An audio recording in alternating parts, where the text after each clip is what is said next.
그 성체 성사에 대해서 정말 할 말은 엄청 많은데, 그 성체 안에 주님이 계신다는 것, 그 다음에 그게 축성이 되면 그리스도의 몸과 피로 변한다는 것. 신자들이 그거를 받아들이기 굉장히 어려워하는 거예요.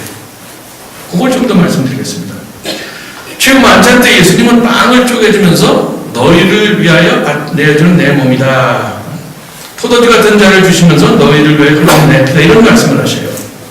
미사 때 사제가 예수님의 이 말씀을 반복해서 빵과 포도주를 축성하게 되면 빵은 예수님의 몸으로, 포도주는 예수님의 피로 변하게 됩니다.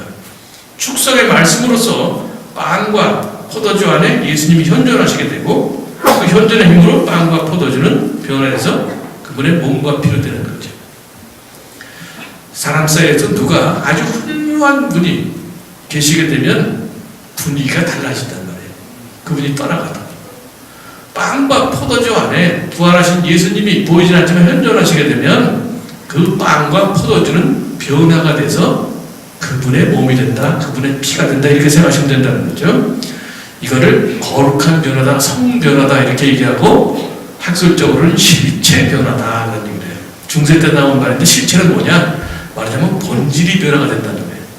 빵과 포도주는 그냥 겉으로 볼 땐 그냥 남아있지만 외양은 변치 않지만 그 속은 변했다, 본질은 변했다, 이렇게 생각하시면 돼요. 뭐 발렌타인데이지만 또 우리가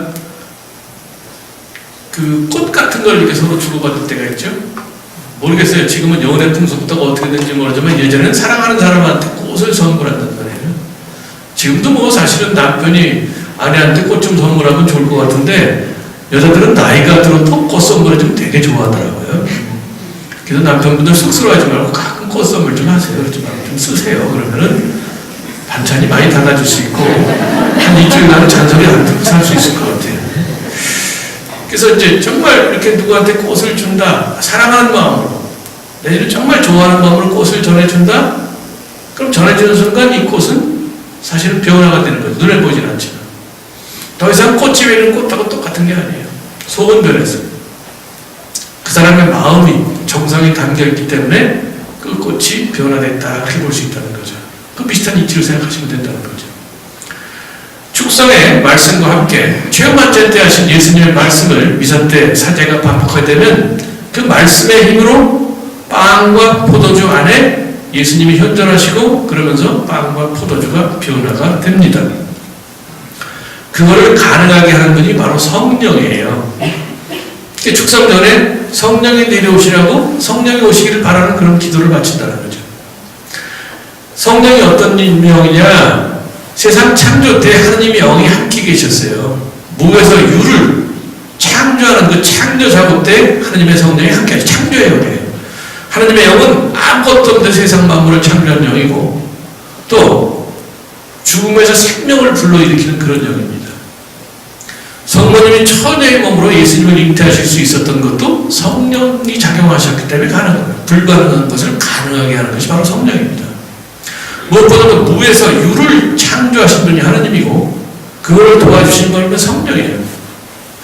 하나님은, 성령은 아무것도 없는 세상 만물을 있게 하는, 존재하게 하는 그런 능력을 지니신 분인데, 그런 능력을 지니신 분이라면 있는 거를 변화시키는 건 더 쉽게 할 수 있지 않느냐. 우리 하나님의 창조의 능력, 성령의 창조의 능력을 우리가 믿는다면 빵과 포도주의 변화, 거룩한 변화를 얼마든지 믿을 수 있지 않느냐.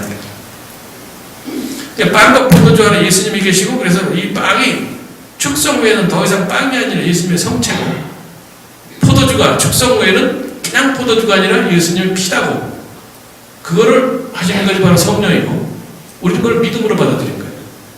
그래서 영성체 때 신부님이 겉으로 볼 때 밀가루 덩어리예요. 그리스도의 몸 만난 거예요. 밀가루가 아니에요. 그리스도의 몸 하면 이게 바로 그리스도의 몸이다, 이렇게 얘기해요. 그러면 신자들은 아멘 한단 말이에요. 아멘은 히브리 말로 네 그렇습니다, 이런 뜻 아니에요. 일종의 신앙 고백입니다. 신부님이 그리스도의 몸 할 때 여러분들은 아멘, 그거 믿습니다, 맞습니다, 이렇게 대답하는 거예요.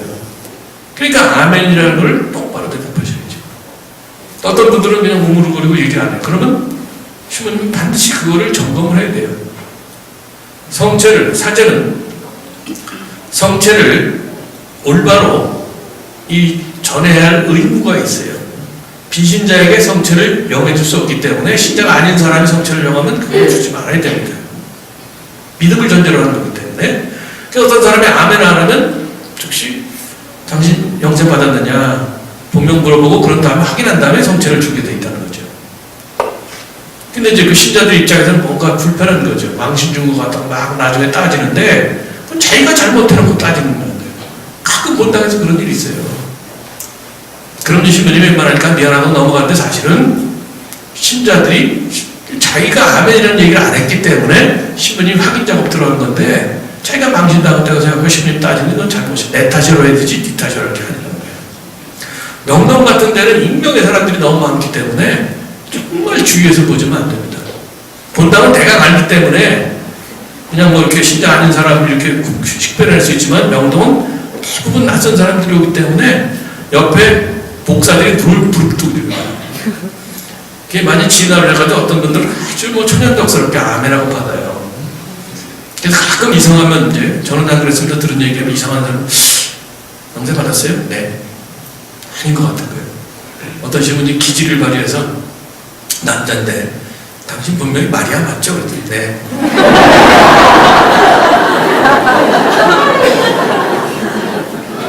그러니까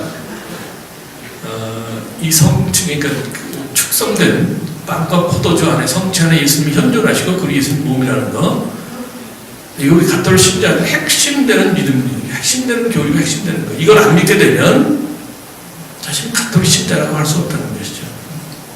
그러니까 지금 보면 이게 너무 약해지는 게 좀 걱정이에요 사실. 그래서 여러분 정말 성체 안에 예수님이 계신다는 거 바로 예수님 몸이라는 거 확실히 이건 믿음으로 받아들이는 거지 우리가 머리로 따지시는 거는 이치적으로 그렇겠구나 꽃에 마음을 담아주면 그게 변화되지 않느냐 이런 식으로 생각할 수 이런 방향이 되지만 그러나 축성된 빵과 포도주가 예수님의 몸과 피라는 것은 궁극적으로 우리가 믿음으로 받아들여야 된다는 거죠.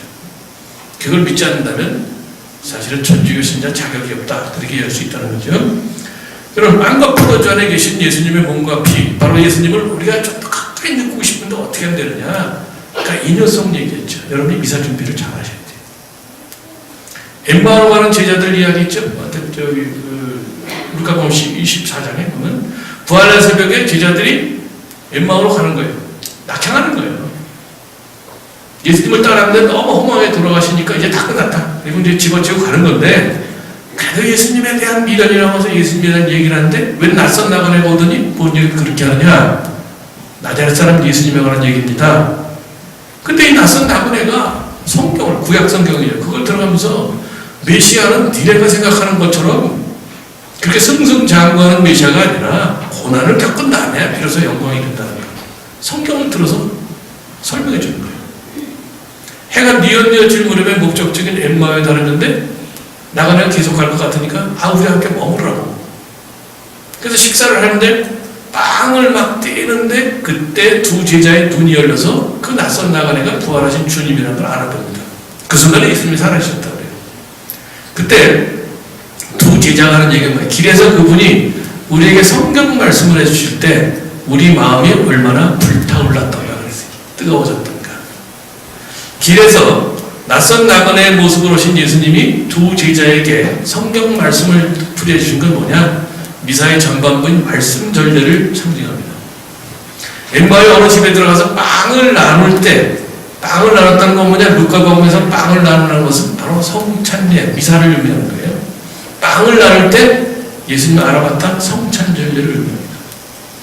빵을 나눌 때 영성체 때 예수님을 알아봤다는 거 강하게 체험한 건데 그거는 이미 말씀 전례, 길에서 그분의 말씀을 귀담아 듣고 마음이 뜨거워졌기 때문에 그렇게 되는 거예요. 말씀 전례와 성찬 전례가 따로 노는 게 아니라 여러분들이 성체를 영하시면서 정말 주님을 가까이 체험하고 느끼길 원하신다면 말씀 전례 단계부터 준비를 잘 하시라는 거예요. 제가 맨날 얘기하는 건 15분 정도 준비하십시오. 15분 투자하시라는 거예요. 투자라는 말이 좀 그렇긴 한데 주일 미사 오시기 전에 직전임도 좋고 아니면 전날이라도 요새 매일 미사 있잖아요. 거기 보면 그 줄에 독서와 두 번 독서의 말씀, 복음 말씀, 해설까지 다 나옵니다. 해설까지 한 것이더라도 적어도 제1독서, 제2독서, 그 다음에 복음 말씀을 한번 찬찬히 읽어보고 내용만이라도 파악하고 오세요. 그러니까 제1독서, 제2독서, 그 다음에 복음 말씀 이렇게 있다 보면 마음에 와닿는 구절이 분명히 있습니다. 한 단어라도. 그러니까 내용을 파악하시고 마음에 와닿는 구절은 마음에 담고 그리고 주일날 가서 들으시면 분명히 잘 들릴 거예요. 그렇게 여러분이 준비하시게 되면 성철의 영한테 분명히 다릅니다.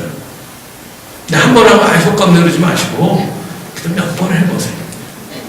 저는 그래서 저 한 달 동안 한 번 해보시고 한 6개월 해보라고 권하셨는데 6개월 하면 너무 기니까 한 달 해보시고 또 한 달 해보시고 또 한 달 해보십시오. 이렇게 권하고 싶어요. 한 6개월만 해보신다면 분명히 영성체한테 느낌이 다르다고 그렇게 될 겁니다. 그래서 한 달 해보시고 또 한 달 해보시고 또 한 달 해보시라. 꼭 약장사가 되겠는데 일단 한 달 써보시고 그 다음에 보시고 근데 우리는 약장사가 돼야 돼요. 사실은 구약과 신약이라는 그 죄를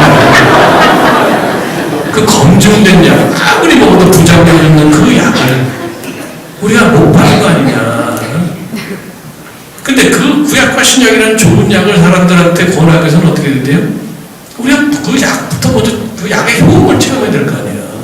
근데 우리 신자들이 그 구약과 신약이라는 좋은 약을 아직 효험을 체험 못했기 때문에 너무 신앙생활에 미덕지근하고 억지로 하는 거 아닌가. 아무튼 여러분들이 영성체 때 주님을 정말 가까이 느끼기를 원하신다면 말씀 전례 그 단계부터 잘 준비하시라고 15분만 준비해요. 5분 동안 그 마음 가라치고 10분 동안 텍스트를 잘 읽어보시고 그리고 미사에 오시기를 한 6개월만 해보시면 분명히 효험이 있을 겁니다. 효험 없으면 어떻게 할 거냐? 6개월 더 하시면 돼요.